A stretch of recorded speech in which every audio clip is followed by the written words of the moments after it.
Hey everyone, and welcome to today's pro tip. So if you're a guitar player and you're trying to make the chords sound good, a lot of people don't think about where their thumb needs to be.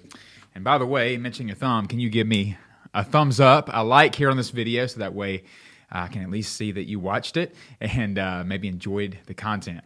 Your thumb is actually an important piece of the puzzle if you're a guitar player.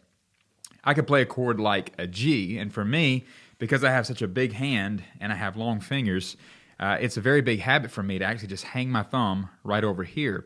What ends up happening is some of my fingers, because of that, become lazy. And what I mean by that, I call it a lazy finger.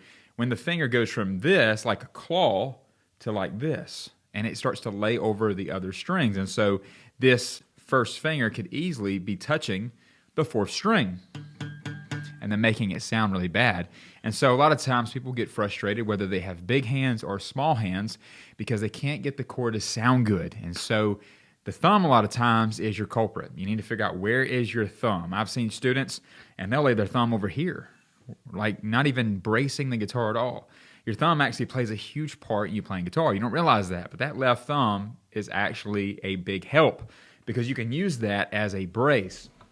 If you look here on the guitar, if my thumb is not on the back, then the only strength I have is what my fingers are giving. But if I take my thumb and I put it to the back, just like that, parallel with the actual fret, and then I place my fingers on, then I have a brace. And that brace can apply extra pressure. And if you're just starting to play guitar, a lot of times the muscles in your hand have not developed well enough yet, where sometimes you might not have enough strength. Or another thing might be happening as your fingers are starting to really hurt because you haven't built up calluses yet. And so a lot of times that extra pressure is so necessary for you, that make sure that guitar chord sounds good. I see a lot of frustration out there when people try to play the guitar and the chord doesn't sound good. They get frustrated and they just want to quit. But don't quit. There are things just like your thumb that I'm going to share with you here on this Pro Tip channel, where you can learn how to become a better and better guitar player. So where should your thumb be? Well, it determines on which chord you're playing. If I'm playing a chord like D, and obviously I'm playing on the lower part of the fretboard, then my thumb needs to be right about there in the middle of my fretboard, bracing it. Now, I have bad habits just like anyone else, and I want to not think about where my thumb is, and my thumb ends up here, it ends up laying over different positions, and so you have to think about, where is my thumb? Another thing, too, is for people with small hands, for kids that are learning and people that just have small hands, is because their hands are so small, it's harder for them to reach up and grab that top chord. And so it's better if you take your thumb and you move it down, and that way you can arch your fingers all the more. So first of all, you should be playing each and every string on the tips of your finger. And so I want to get back to the idea of the lazy finger. The lazy finger is when you play on the pad of your finger. So the pad is from here all the way up to where I would call your tip. And so you want to play right here on your tip. Each string should be on the absolute tip of your finger. Thinking about like when someone says stand on your tippy toes, right? Well, that's not, on the ball of your foot or beyond your toes. That's right on the tips of your toes. And I call it the tippy fingers. You want to play right there on the tip. Well, to do that effectively, you actually have to curl. It's almost like a claw. This is what your hand needs to look like.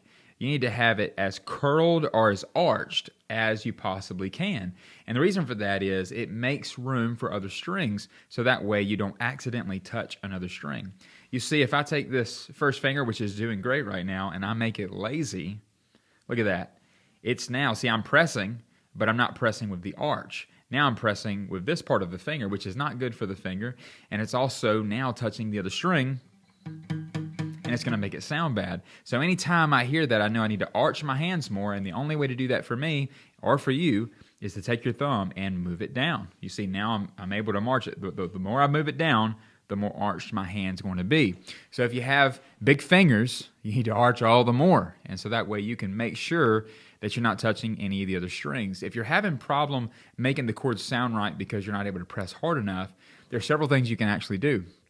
There's actually a tool. It's actually just like a piece of workout equipment for your hand. You can get this online on Amazon. Let me know, and I can send you a link. In fact, I'll put the link below so that way you can actually follow the link to Amazon and make your purchase if you'd like to, and it will help you strengthen that left hand. Most of my guitar players are right-handed, so they're playing their chords with their left hand, and you haven't really developed that muscle yet. So you can do that, or if you don't want to purchase a piece of workout equipment for your hand, you can always just take a tennis ball or a stress ball and just do this during the day and build up that strength in that hand to be a better and better guitar player.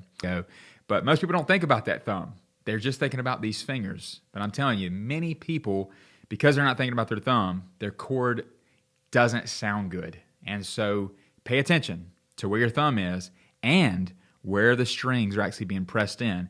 If you're pressing your string in like this and it's actually pressing down here, it's wrong and it's not going to sound good. Make sure it's right on the exact tip of your finger. Another thing, another pro tip for you before I come off of here is keep your nails cut.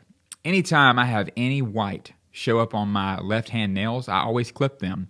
Now you might not want to clip them that short, but for me, I always do that because my nails grow fast and I want to make sure that I stay on top of it, because anytime you play guitar with any type of nails, you're not able to press down on the fretboard hard enough, because what will happen is when you try to press down on those tips of your fingers, that nail will stop you from pressing down all the way. In fact, I remember being in school and I had a girl beside me named Alicia, and Alicia was a bass guitar player. I didn't even know she played guitar. And on one hand, on her right hand, she had these long, beautiful nails. On the other hand, they were still painted, but they were incredibly short. And I asked her about that. I said, why is your nails so short on that hand, thinking that she was a guitar player? And she said, yeah, I play bass guitar for my church. And so that explained it to me. Anyway, for more pro tips, follow me right here. Make sure you smash that subscribe button, as they say, and make sure you hit that like so I can see that you got something from the content that I'm giving you, and come back for more information on how you can become a better and better musician.